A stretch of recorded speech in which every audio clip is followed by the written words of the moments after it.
Hello everyone, today we are going to do EVS 2 of standard 4. This is lesson number 10, Baji Prabhu and the memorable battle of Godkin. This is lesson number 10, this is part 1 of the video. So let's get started. Let us revise what happened in the previous chapter. In the previous chapter, we have seen that Afzal Khan, who was one of the mighty Sardars at the court of Bijapur, he had accepted the challenge of bringing Shivaji to court dead or alive. Shivaji had decided to meet Khan at the foothills of Pratapgarh. During the welcome, Afzal Khan tried to kill Shivaji, but Shivaji killed him, and Shivaji's troop attacked the Khan's army and destroyed his whole army. Afzal Khan's son Fazal Khan escaped with great difficulty and reached Bijapur. His account of the disastrous campaign spread gloom over the whole of Bijapur. This we had seen in the previous chapter. So let's go ahead and see what happens next. Bijapur was still mourning the death of Afzal Khan. Mourning means they were expressing sorrow, अफसोस कर रहे थे, and the complete rout of his army. Complete rout means complete defeat. Shivaji captured the Panhala fort from the Bijapur garrison. Garrison is the military post which is posted at the fort. This threw Adil Shah into a fit of wild rage. So Adil Shah became very angry when he heard that Shivaji had captured Panhala fort. He could neither eat nor sleep. He dispatched another Sardar, Siddhi Jawar, against Shivaji. Siddhi Jawar had a huge army with him. Fazal Khan, who wanted to avenge his father's death, Afzal Khan's death, also accompanied him. Siddhi Jawar was brave but ruthless. Ruthless means he was very cruel. He was a strict disciplinarian, means he followed discipline very strictly. He laid the siege to Panhalgarh and confined Shivaji within the fort. Now Panhalgarh, he laid the siege. Siege means he controlled the fort. Means the outgoing cannot be done from the fort. Fort से कोई बाहर नहीं निकल सकता. That is the siege.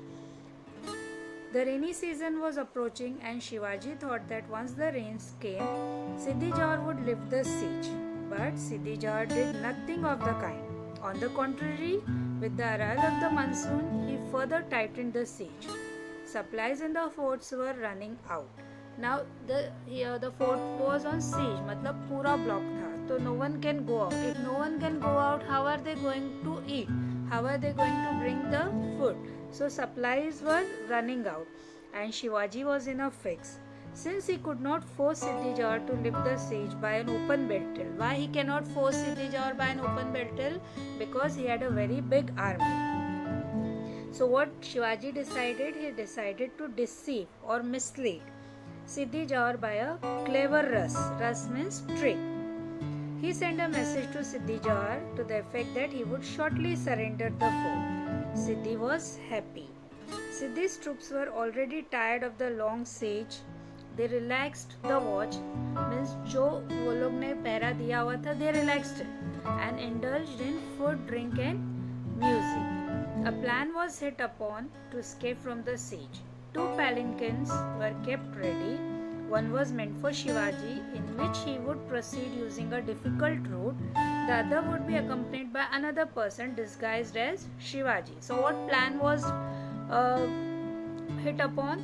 2 palanquins were made. In one, Shivaji was going to take a difficult route and escape, and in the other there would be another person in the disguise या शिवाजी के भेष में. So that way, what will happen after that? The other palanquin would be easily spotted by the enemy forces and it would be captured by them.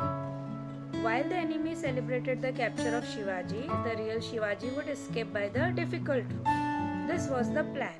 So one palanquin Shivaji was going to escape from a difficult route.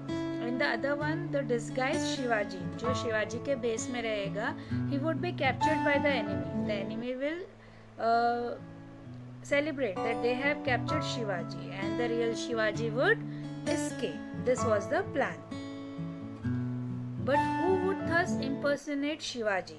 Pretend कौन करेगा? भेष कौन लेगा शिवाजी का? A brave youth who resembled Shivaji in looks and even bore the same name. He was a hairdresser in Shivaji's service. He accepted to impersonate Shivaji. So who became Shivaji? Who impersonated Shivaji? He was a hairdresser in Shivaji's service. He looked little like Shivaji and even had the same name. He also had the name of Shivaji. As planned, the palanquin carrying this other Shivaji came out of Rajdindi. The enemy captured the palanquin. They thought that they had caught Shivaji himself and took the palanquin to Siddhi's camp. So when this palanquin, which had the impersonated Shivaji, when it came out, the enemy captured it and they took it to Siddhi's camp. In the meanwhile, Shivaji escaped from the fort by the difficult route. He was accompanied by Baji Prabhu Deshpande and some select soldiers. The Bandal Deshmukh army accompanied them. When the Siddhi learned that Shivaji had given him the slip, he was livid with rage.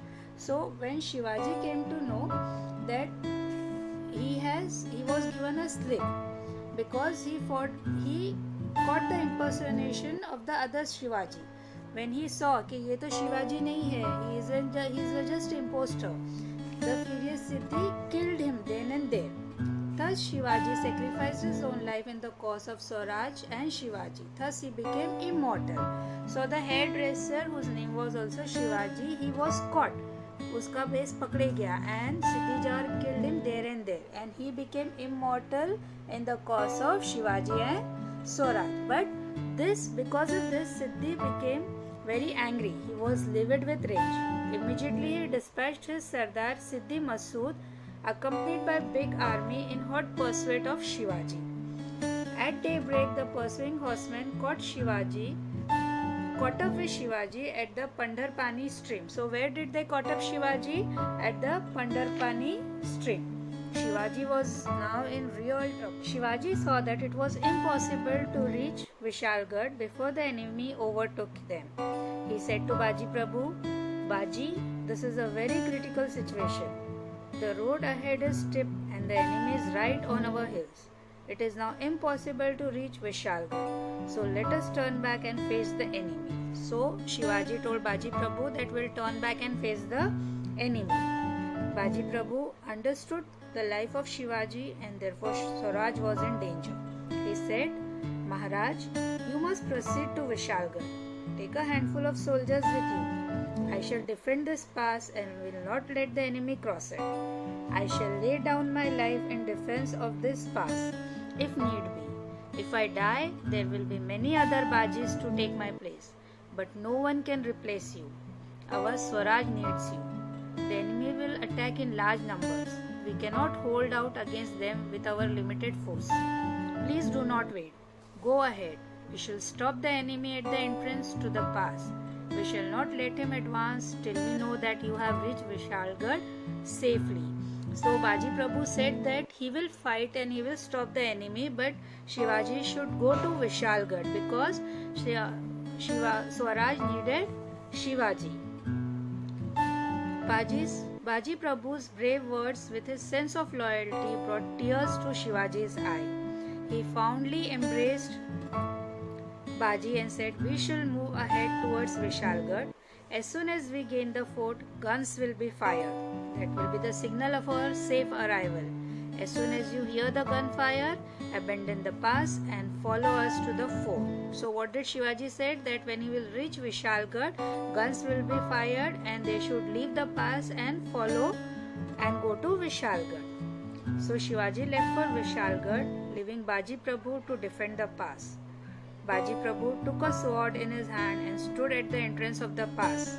He divided his company of soldiers into small groups and posted them at suitable points. The Mavlas took their positions and collected huge boulders and stones to be used as weapons. So what did they collected as weapons? Huge boulders, bade patthar and stones to be used as weapons. The Mavlas across the pass were now a strong barrier in the path of the enemy. Baji addressed his troops and said, my brave soldiers and comrades, be prepared. You may die fighting, but do not desert your post. Do not allow the the enemy to conquer the pass, no matter what price has to be paid. The pass was difficult to cross, there being only a narrow and a zigzag passage across it. At the other end, Shivaji was speeding towards Vishalgarh. Shivaji was going towards Vishalgarh. If Baji Prabhu could hold out for those 2 hours, Shivaji would be safe. So, how many hours Baji Prabhu had to hold out? For 2 hours. By now, the enemy was at the mouth of the pass, where a furious battle was in progress. The Maulas harassed the enemy with showers of stones and boulders from the hilltop and killed many of them. The Maratha war cry, Har Har Mahadev, echoed through the hills, and the brave Maulas cut down the enemy troops in the furious and desperate attack. Through the din of battle, din means loud noise, they heard their captain shouting encouragement to them. Bravo, my lads, go ahead, attack and destroy the enemy. Shivaji was by now almost at the foot of Vishalgarh. Shivaji fought through the ranks of the besieging troops and was on the last lap of his ride to safety. So here Baji Prabhu and his troop were fighting, and there Shivaji was reaching to Vishalgarh. In the meantime, the battle at the pass continued unabated. Means without stopping, the battle continued. Siddhi Masood organized and dispatched a third batch of troops. So already 2 batches of enemy Baji Prabhu had defeated, but Siddhi Masood sent the third batch. They surrounded Baji Prabhu, who fought with great courage. Though wounded and attacked from all sides, with his body covered with blood, Baji would not withdraw from the pass, but continued the fight. At the same time, he urged his Maulas to take the enemy. Disheartened by the fearful attack, the enemy again withdrew. So again he defeated the third batch of the enemy. But by this time, Baji was fatally wounded. He was hanging on to life just to hear the sound of gunfire from Vishalgarh. So even though wounded, he was hanging to his dear life to hear the sound of gunfire from Vishalgarh. And then the sound of gunfire was heard from Vishalgarh. Maharaj has reached safely. I have done my duty. Now I can die in peace. So saying, Baji breathed his last on this historic battlefield. When Shivaji heard this news on Vishalgarh, he was greatly grieved. He exclaimed, Baji Prabhu Deshpande laid down his life on the battlefield in the cause of Swaraj. The Bandals gave a great battle. It was because of brave patriots like Baji Prabhu that Swaraj was won. Their blood made the Godkhind a holy place in Swaraj. Godkhind became immortal in history as Pawan King. We pay our repeated homage to the brave Baji Prabhu and his brave men. So because of them, Swaraj established. So I hope you have understood the lesson. We'll meet again in the next chapter. Till then, bye.